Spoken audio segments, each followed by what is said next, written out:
우리는 지난 주일 산상수훈의 주님의 말씀을 통해서 참 귀중한 교훈을 배웠습니다. 정직하라는 것입니다. 진실하라는 것입니다.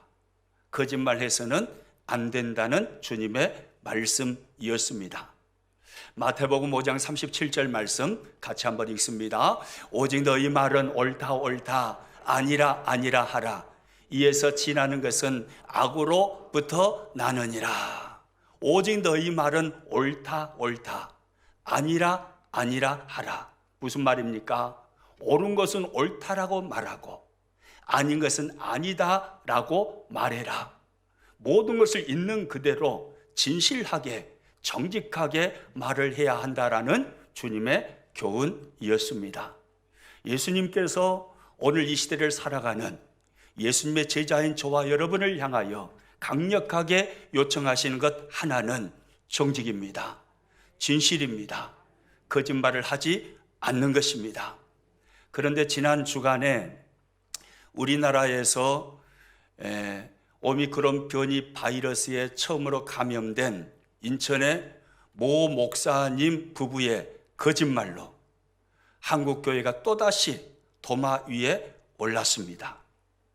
참으로 통탄할 일이고 가슴 아픈 일입니다.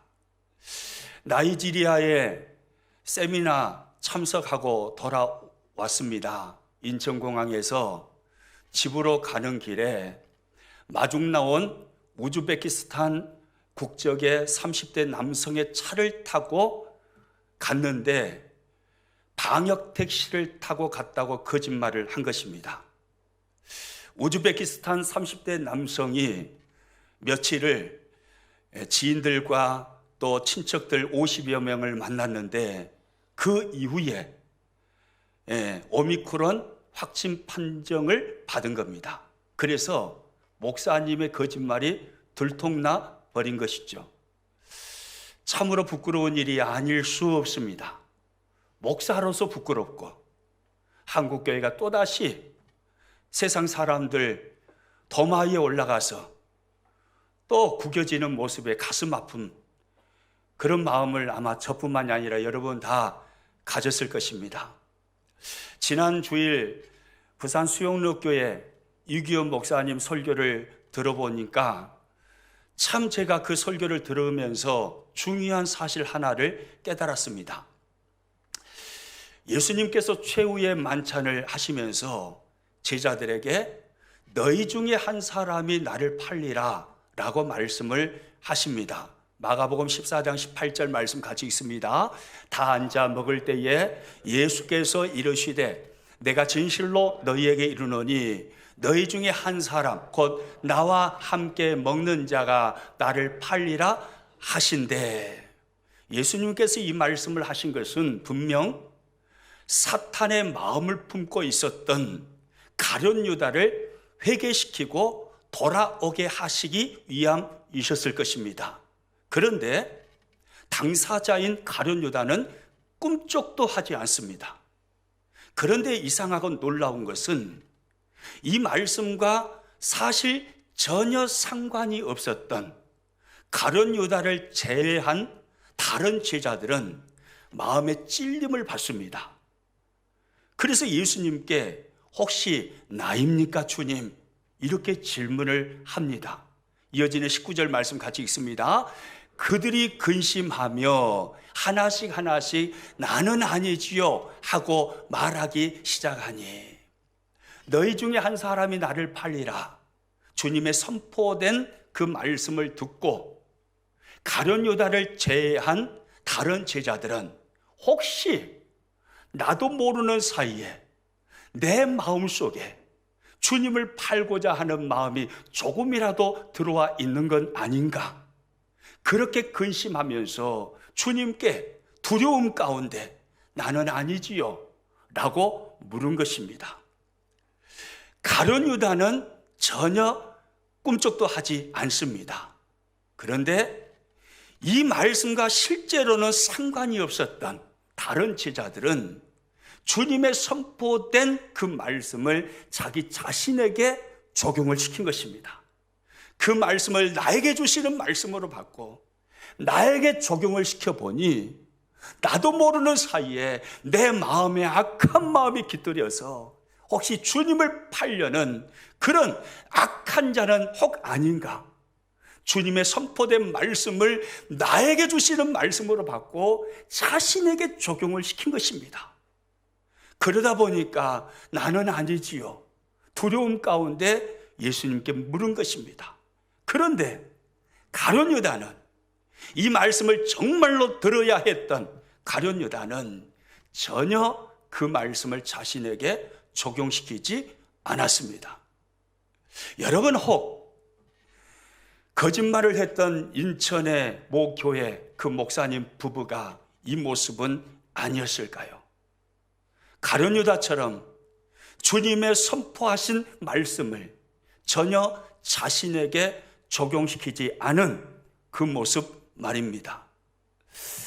아마도 모르긴 몰라도 나이지리아에 세미나 참석하고 올 정도였으면 상당한 규모의 교회였을 것 같습니다. 그리고 그 교회에서 상당히 오랫동안 목회를 했을 것 같습니다. 나이지리아에 10일 정도 강단을 비워도 괜찮을 정도로 교회가 그것까지도 허용할 정도였다면 한 교회에서 상당한 기간 동안 목회를 하신 목사님이었겠죠. 여러분, 이 목사님은 강단에서 오랫동안 말씀으로 섬기면서 정직에 대한 설교를 적어도 몇 번은 했을 것입니다. 정직해야 된다고, 예수님 믿는 사람이 진실해야 된다고, 예수님 믿는 사람은 거짓말해서는 안 된다라고 얼마나 많이 강단에서 말씀을 했을까요?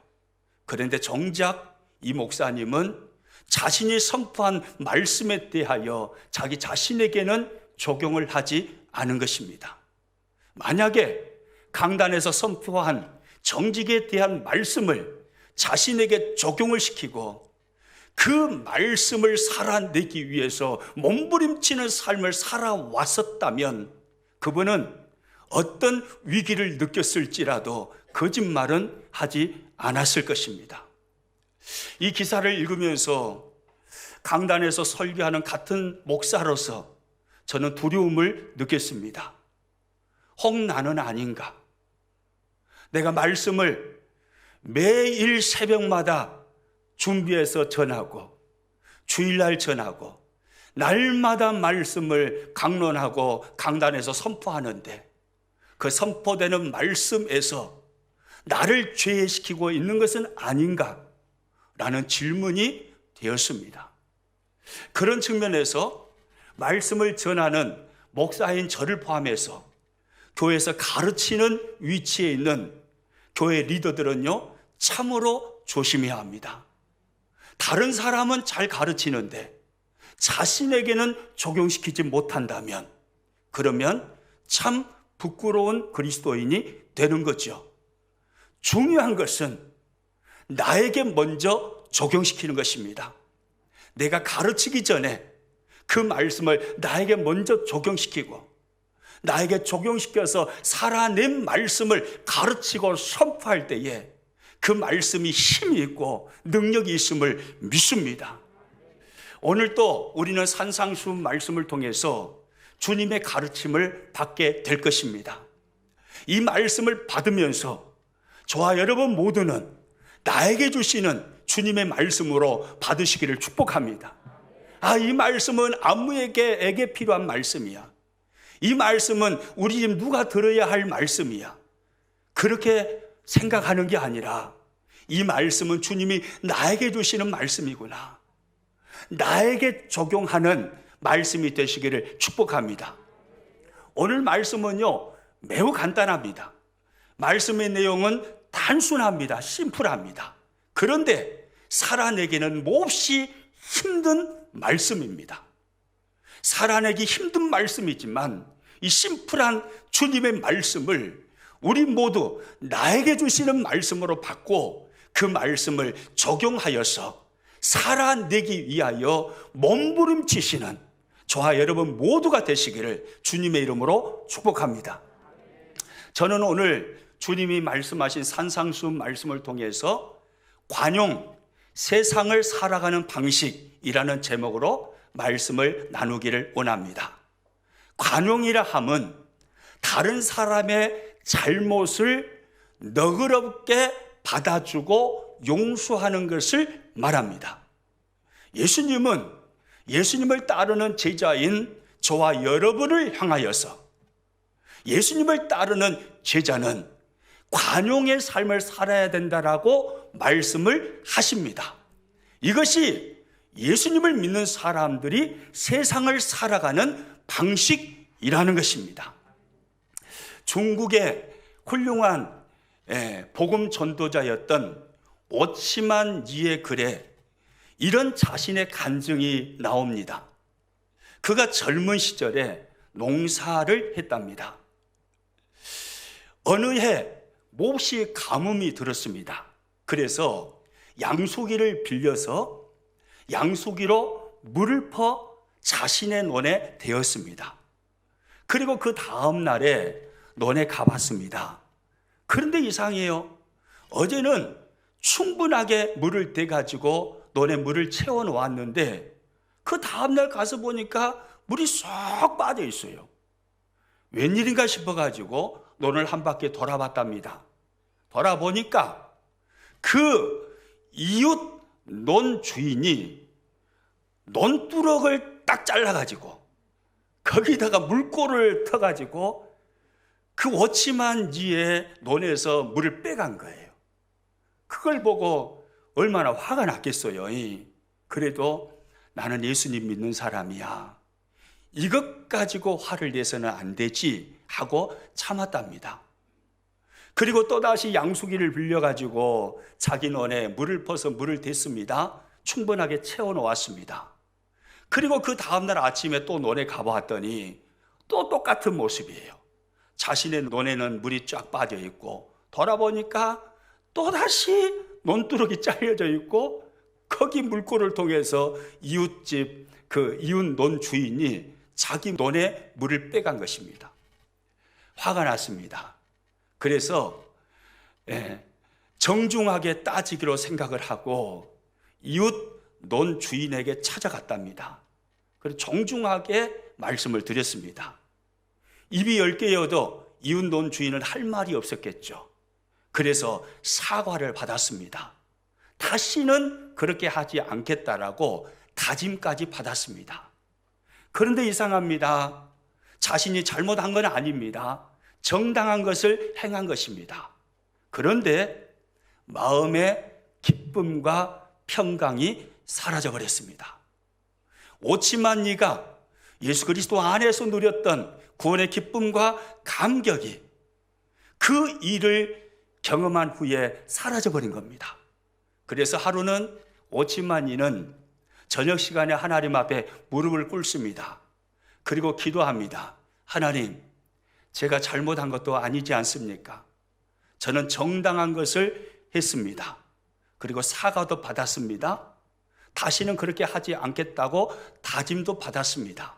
그런데 제 마음에 왜 기쁨과 평강이 사라진 것입니까? 그러자 하나님께서 그런 깨달음을 주시더랍니다.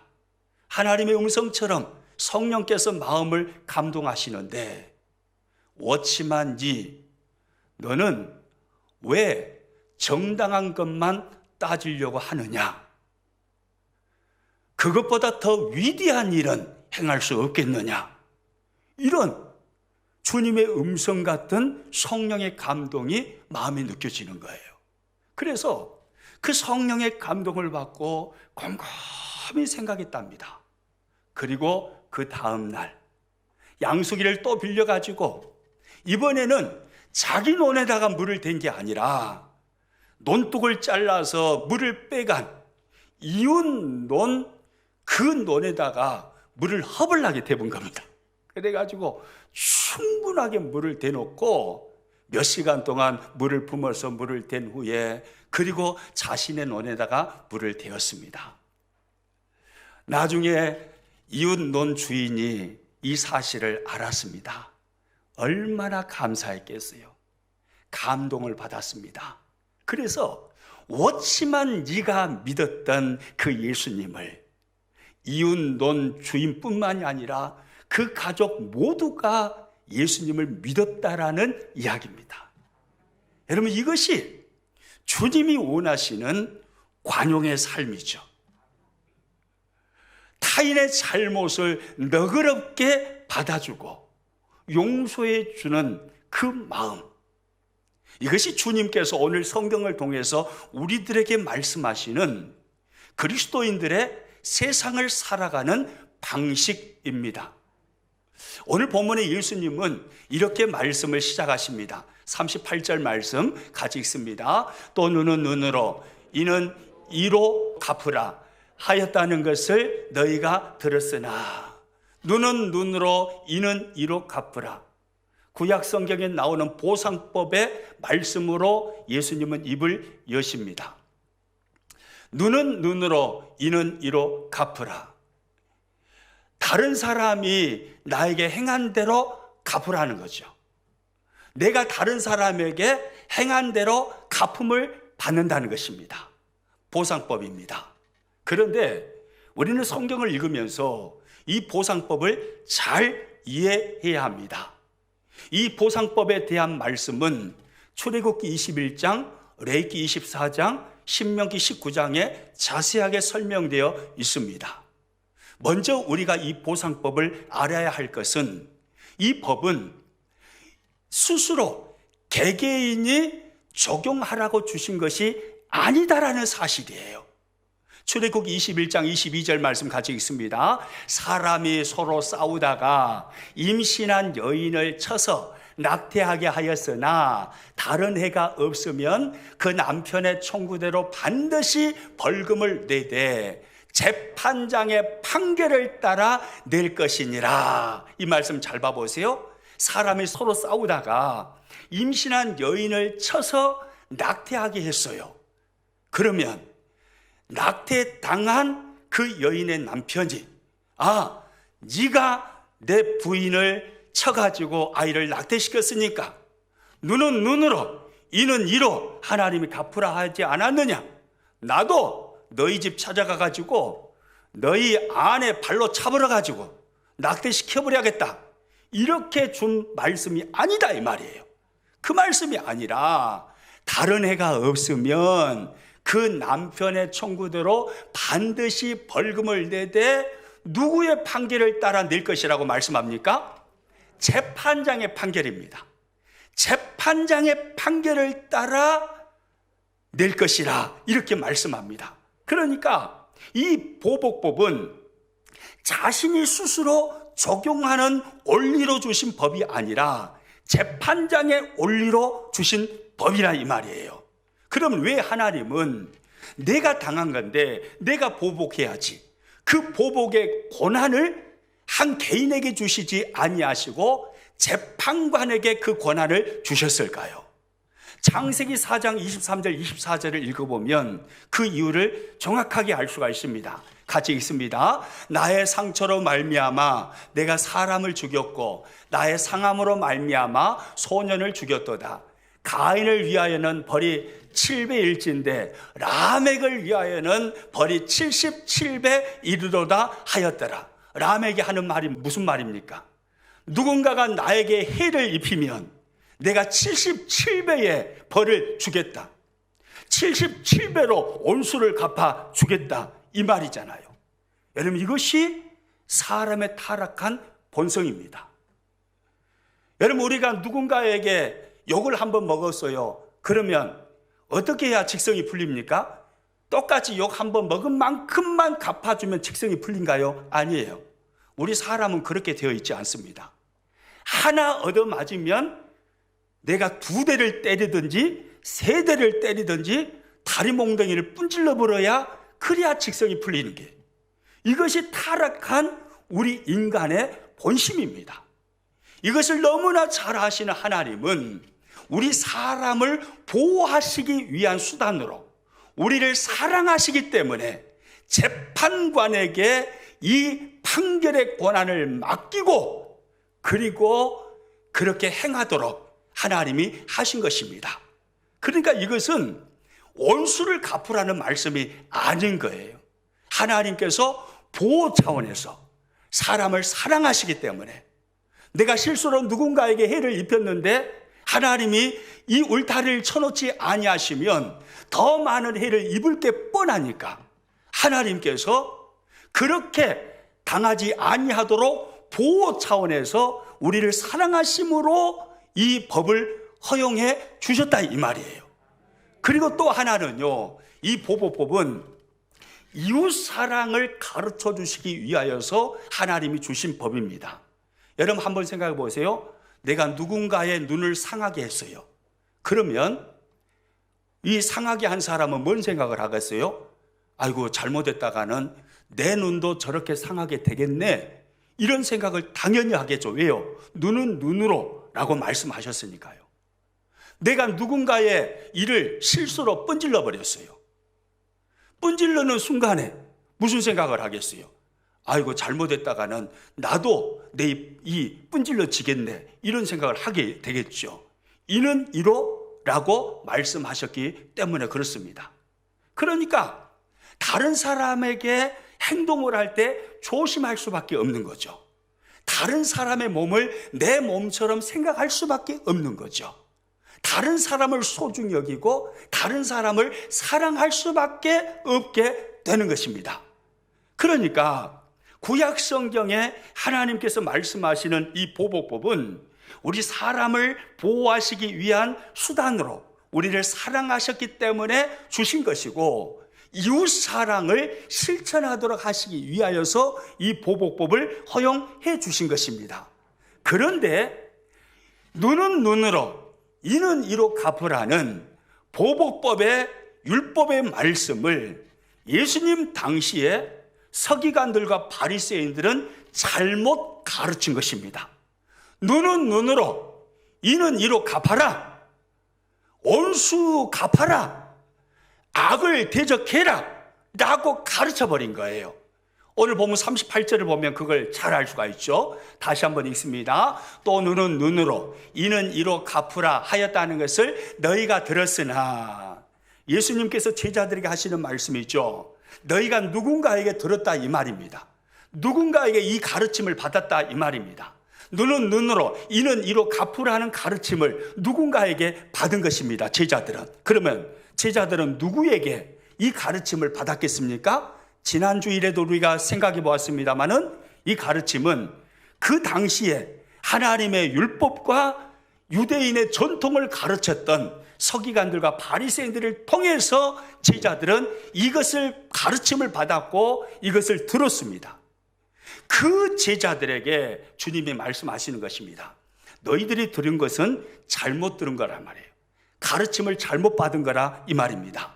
그러면서 예수님은 보복법의 진짜 의미를 가르치시면서 예수님을 믿는 우리 그리스도인들이, 예수님의 제자된 우리들이 악한 자의 우리를 향한 행위가 주어졌을 때 우리는 어떻게 반응해야 하는 것에 대하여서 주님은 우리들에게 말씀을 해 주십니다. 오늘 보면 39절에 보면 주님이 한마디로 명확하게 말씀하시죠. 같이 읽습니다. 나는 너희에게 이르노니 악한 자를 대적하지 말라. 누구든지 내 오른편 뺨을 치거든 왼편도 돌려대며. 나는 너희에게 이르노니, 악한 자를 뭐 하라고 합니까? 대적하지 말라고 합니다.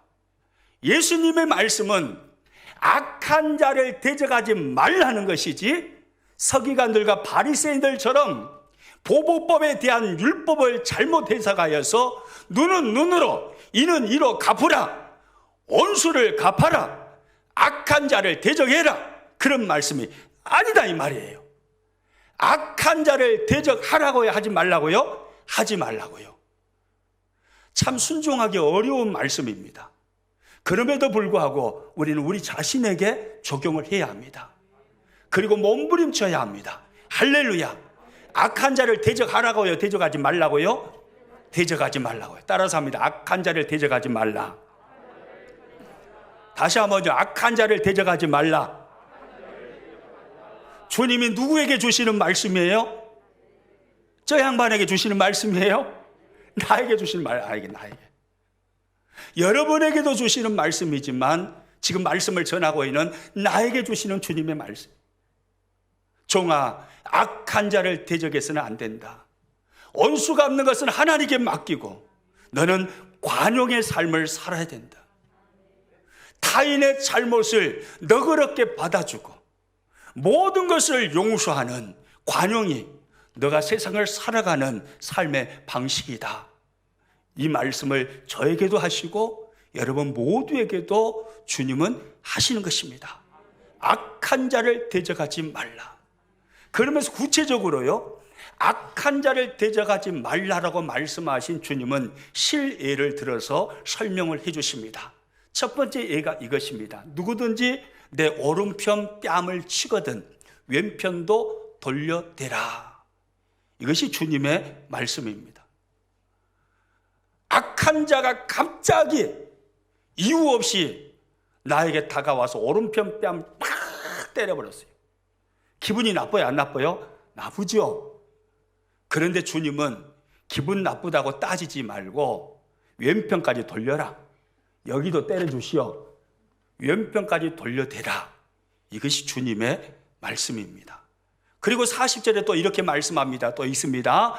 또 너를 고발하여 속옷을 가지고자 하는 자에게 겉옷까지도 가지게 하며. 예수님 당시에는 옷이 참 귀한 것이었습니다. 오늘날에야 옷이 흔하지만 마트나 상점에 가면 쉽게 옷을 구입할 수 있습니다. 그러나 예수님 당시에는 옷이 정말로 귀했습니다. 특히 유대인들에게 있어서는 겉옷은 너무나 소중하고 귀한 존재였습니다. 왜냐하면 유대 나라는 광야 지대입니다. 그러다 보니까 낮은 뜨겁고 저녁은 추워요. 그래서 그들은 자신이 입고 있던 그 겉옷을 그 추운 저녁에 이불로 삼았고 담요로 삼은 것입니다. 그래서 구약 성경을 읽어보면 율법에 누군가의 겉옷을 전당 잡으면 해가 지기 전에 반드시 그 겉옷을 돌려주라고 하나님께서 말씀을 하십니다. 유대인들에게 있어서 겉옷은 대단히 중요한 것이었습니다. 그런데 어떤 사람이 악의로 고발을 했습니다. 그리고 재판이 이상하게 흘러가면서 자신의 속옷을 빼앗기게 되었습니다. 속옷은 겉옷보다 훨씬 값싼 물건입니다. 값싼 속옷을 빼앗기거든 그러면 화내고 같이 따지고 그렇게 하지 말고 값싼 속옷을 빼앗는 자에게 값비싼 겉옷까지 벗어서 줘버려라. 이것이 주님의 말씀입니다. 그리고 또 41절 말씀에 이렇게 말씀합니다. 또 누구든지 너로 억지로 오리를 가게 하거든 그 사람과 심리를 동행하고. 예수님 사역하시던 시대는 로마가 세계를 지배하던 시대입니다. 로마가 수많은 나라를 정복하여서 속국으로 삼았습니다. 그 로마법에 속국이 된 그 국민은 로마 사람들이 억지로 잡아다가 오리까지 걸어가게 짐을 지고 가게 할 수 있는 법이 있었습니다. 그 제한이 오리예요, 오리. 그러니까 속국인이라면 로마 사람들에게 붙잡혀가지고 그가 짊어지고 가는 그 짐을 대신 짊어지고 오리를 걸어가고 있다면 화가 나겠어요? 안 나겠어요? 지금 자기가 원해서 그런 게 아니잖아요. 나라 이런 것도 가슴 아픈데 식민지 사람이 돼가지고 로마 사람들에게 붙잡혀서 그 나라 사람의 그 짐을 오리를 걸어가면서 낑낑거리면서 짊어지고 간다고 생각하면 참 가슴 아픈 이야기잖아요. 그런데 이 사람이 오리가 법으로 제한되어 있는데 오리를 가져간 게 아니라 심리를 가자고 하는 거예요. 그럼 화가 더 나겠어요? 안 나겠어요? 더 나지요. 아니 법은 오리가 아닙니까? 따질 수 있잖아요. 그런데 예수님은 말씀합니다. 따지지 말아라. 억지로 오리를 가게 하거들랑 심리를 같이 동행해라. 이것이 주님의 말씀입니다. 또 이어지는 42절에 주님 이렇게 말씀합니다. 내게 구하는 자에게 주며 내게 꾸고자 하는 자에게 거절하지 말라. 내게 구하는 자에게 뭐 하라 합니까? 조부르라, 조부르라. 너에게 뭔가 구하는 자가 있으면 아낌없이 줘라. 아낌없이 베풀어라. 주라. 말씀합니다. 내게 꾸고자 하는 자에게 거절하라고요? 거절하지 말라고요? 거절하지 말라. 주님은 그렇게 말씀합니다. 여러분, 39절에서 42절까지 주님이 실례로 들어서 계속해서 말씀하시는 내용을 종합해 보면 주님이 말씀하시는 요점은 뭡니까? 악한 자를 대적하지 말라는 거죠. 관용의 삶을 살라는 거죠. 그리스도인은, 예수님의 제자는 세상을 살아가는 방식이 관용이 되어야 한다는 것입니다. 이것이 우리 그리스도인의 또 하나의 특징이라는 거예요. 다른 사람의 잘못을 너그럽게 받아주고 용서하는 관용의 마음, 그 관용의 자세로, 그 관용의 마음으로 세상을 살아가는 것, 이것이 우리 믿음의 사람들의 삶의 방식이라는 것입니다. 할렐루야. 우리 옆 사람한테 이렇게 서로 이야기합니다. 우리는 이렇게 살아가야 할 사람인가비요. 시작. 아멘이죠. 우리는 이렇게 살아가야 할 사람들이에요. 여러분, 저와 여러분은 예수님의 제자입니다.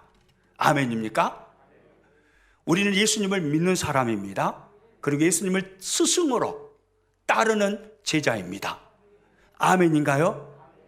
여러분이 예수님의 제자인 것을 확신합니까? 아멘이시죠? 우리가 진정 예수님의 제자라면, 그러면 우리는 스승 되시는 예수님을 본받아야 합니다. 스승 되시는 예수님을 따라 살아야 합니다. 그래야 제자죠. 말은 제자라고 하는데 스승이신 예수님과 전혀 관계없는 삶을 살아가고 있다면 그는 실제로는 제자가 아닌 것입니다. 우리는 제자이기 때문에 예수님의 삶을 본받아야 합니다. 그러면 예수님은 어떻게 사셨습니까? 악인들을 향하여 주님은 대적하지 않으셨습니다.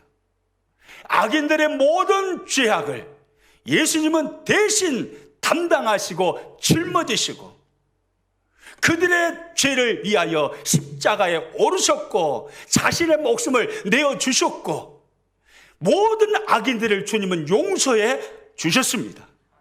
이분이 바로 저와 여러분이 따르고 있는 우리의 스승 되시는 예수 그리스도이십니다.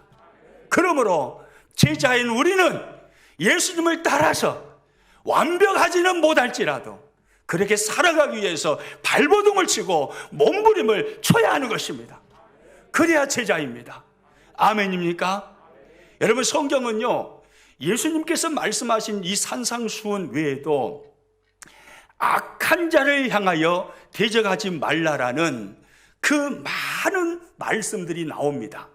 그 중에 몇 구절을 살펴봅니다. 로마서 12장 17절 말씀 같이 읽습니다. 아무에게도 악을 악으로 갚지 말고 모든 사람 앞에서 선한 일을 도모하라.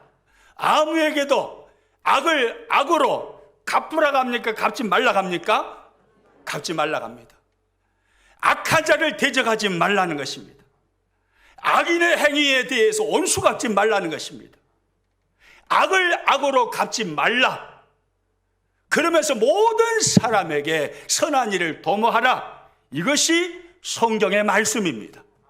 또 로마서 12장 21절 말씀 가지고 있습니다. 악에게 지지 말고 선으로 악을 이기라. 악에게 지지 말고 무엇으로 악을 이기라고요? 선으로 악을 이기라. 그러니까 이런 거예요. 악한 자가 나를 해코지하기 위해서 나에게 악을 행했어요.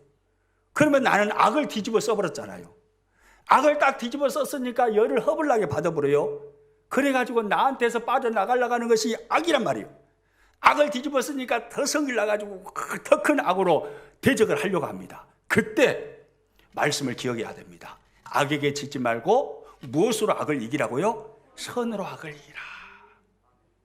악한 자에 의해서 악을 뒤집어 썼어요. 그러면은 내가 그를 향해서 반응해야 할 것은 악 뒤집어 썼으면 악 이래서는 안 되고, 악을 뒤집어 썼으면 악 했으면 선 이래야 된다 이 말이에요.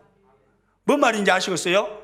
따라서 합니다. 악, 선, 할렐루야, 이래야 된다 이 말이에요. 악을 악으로 갚지 말고 선으로 악을 이기라.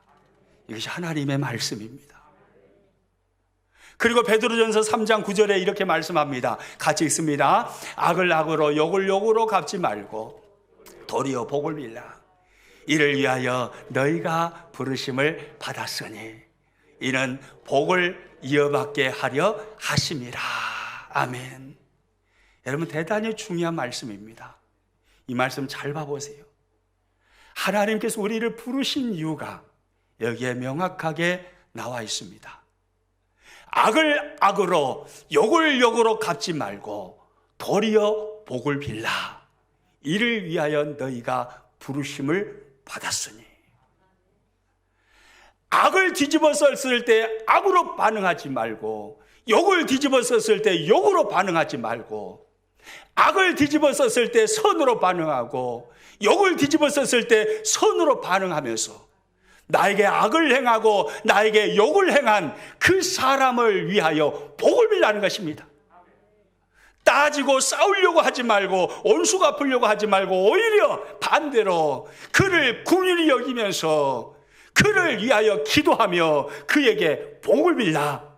이것이 우리가 부르심을 받은 이유라는 거예요. 하나님은 우리의 이 행위를 통해서 우리가 받은 그 믿음의 복이 우리에게 악을 행한 자에게 흘러가기를 원하신다 이 말입니다. 이는 복을 이어받게 하려 하십니다.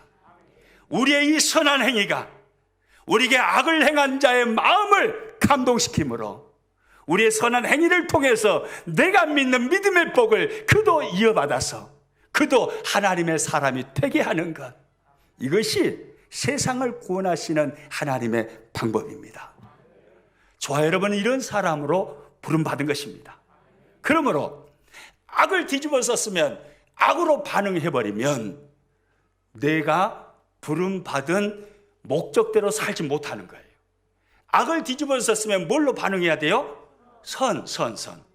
다시 한번 따라서 합니다. 악, 선, 할렐루야. 우리 그렇게 하시기를 축복합니다. 한국교회 초창기에요, 참 유명한 목사님들이 많이 계십니다. 그 목사님들 중에 김익두 목사님이라는 분의 이름을 여러분 한두 번은 들어보셨을 것입니다. 김익두 목사님, 이분은 깡패 출신이었습니다. 사람들이 개망난이라고 불렀습니다. 장에 가는 사람들, 아낙네들 몸쳐 세워가지고 두들겨 패고 돈 뺏고 물건 뺏고 아주 못된 깡패였습니다. 이 김익두가 어느 날 선교사님을 만났는데 이 선교사님이 전도지를 주시는 거예요. 이 사람이 얼마나 못됐든지 선교사님이 주시는 그 전도지를 받아들고 읽어본 게 아니라 바로 자기 코로 가지고 가가지고 전도지를 딱 받아가지고 호 풀어가지고 땅에다 내던진 겁니다. 이랬던 사람이 김익두예요. 그런데 이 김익두가 예수님을 믿게 됩니다. 그리고 회개하고 새 사람이 됩니다. 예수님을 믿고 새 사람이 되어 보니 자기가 얼마나 잘못된 삶을 살았는지 깨닫게 됩니다. 그래서 그는 하나님 앞에 고백합니다. 하나님, 나의 옛사람은 죽었습니다. 예수님께서 십자가에 못 박혀 죽으실 때 나의 옛사람도 함께 죽었습니다. 그러면서 고백을 해요. 그리고 이 사실을 사람들에게 알려줘야 되겠는데 김익두 이분이 이제 생각이 있는 것이 그 부고장을 김익두 목사님이 씁니다. 자신에 대한 부고장이에요. 거기다가 뭐라고 쓰냐면 옛날에 김익두는 죽었습니다. 이렇게 쓴 거예요. 옛날에 김익두는 죽었습니다. 이렇게 부고장을 써가지고 공개적으로 시장 바닥에서나 길거리 안악내에게서나 모두에게 이렇게 다 돌린 거예요. 그 부고장을 받아들고 사람들은 피식하고 웃습니다. 예, 반신반의하는 거죠. 설마 그 못된 김익도가 죽었으려고 그렇게 생각을 합니다. 한 사람이 시험을 해보기로 했답니다. 그래서 한 사람이 물동이에다가 추운 겨울 엄동설 안에 물동이에다가 물을 가득히 채워가지고 김익도가 지나가는 길에서 기다리고 있는 거예요. 한참 기다리고 있으니까 김익도가 성경책을 옆구리에 딱 끼고 그 사람에게로 그 길을 따라서 옵니다.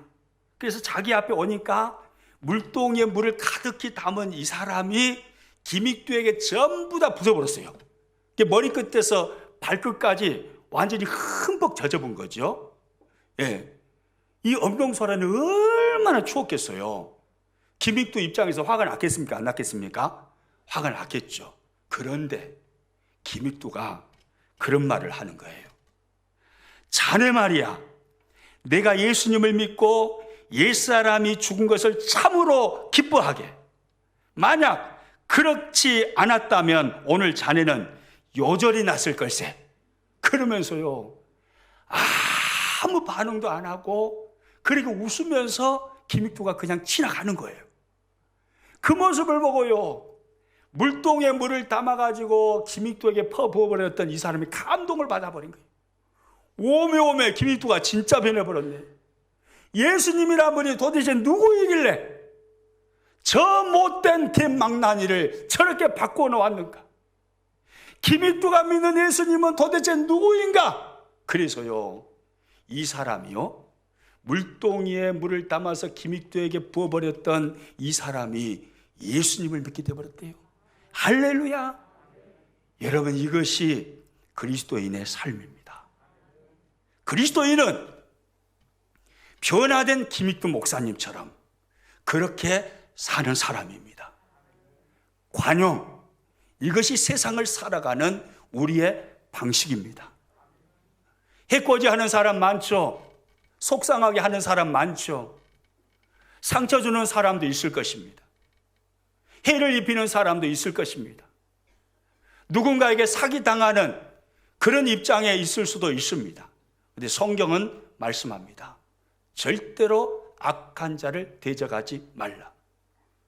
너의 삶의 방식은 관용이라고 말씀합니다. 관용. 다른 사람의 잘못을 너그럽게 받아주고 용서하는 것, 이것이 바로 너의 삶의 방식이라고 주님은 말씀하십니다. 이 삶의 방식을 통해서 하나님은 하나님의 나라를 세워가시고 확장시켜 가시는 것입니다. 저와 여러분을 그 도구로 쓰시는 것입니다. 우리는 그 목적으로 부르심을 받았습니다. 악한 자를 향해서 똑같이 온수갚음으로 그렇게 살라는 목적이 아니고, 악한 자를 향하여 관용을 베풀므로 오히려 그를 위하여 복을 빌어줌으로 그가 감동을 받아 우리가 받은 믿음의 복을 그도 이어받도록 하기 위하여 하는, 이것이 하나님께서 하나님의 나라를 세워가는 목적입니다. 우리는 그것을 위하여 부름받은 사람들입니다. 저와 여러분, 관용이 우리가 살아가는 삶의 방식이 될 수 있기를 축복합니다. 할렐루야. 우리 자신에게 적용하시기를 축복합니다. 저도 저에게 적용할 때니까 여러분도 여러분에게 적용하시기를 축복합니다. 이 말씀은 누가 들어야 할 말씀으로 생각하지 마세요. 예수님께서 나에게 주신 말씀으로 생각해야 합니다. 이 말씀은 누가 들어야 할 말씀으로 생각했다가는 가룟 유다처럼 되는 것입니다. 인천의 그 모 목사님, 거짓말했던 그 목사님처럼 되는 것입니다. 나에게 적용해야 합니다. 그래서 끊임없이, 어렵지만 오늘 말씀은 단순합니다. 심플합니다. 이 말씀 모르는 그리스도인이 어디가 있습니까? 다 압니다. 그러나 정말로 살기 어려운 내용입니다. 어렵지만 우리는 살아내기 위해서 몸부림쳐야 합니다. 할렐루야. 그 신실한 그리스도인들이 저와 여러분 모두가 되시기를 주님의 이름으로 축복합니다.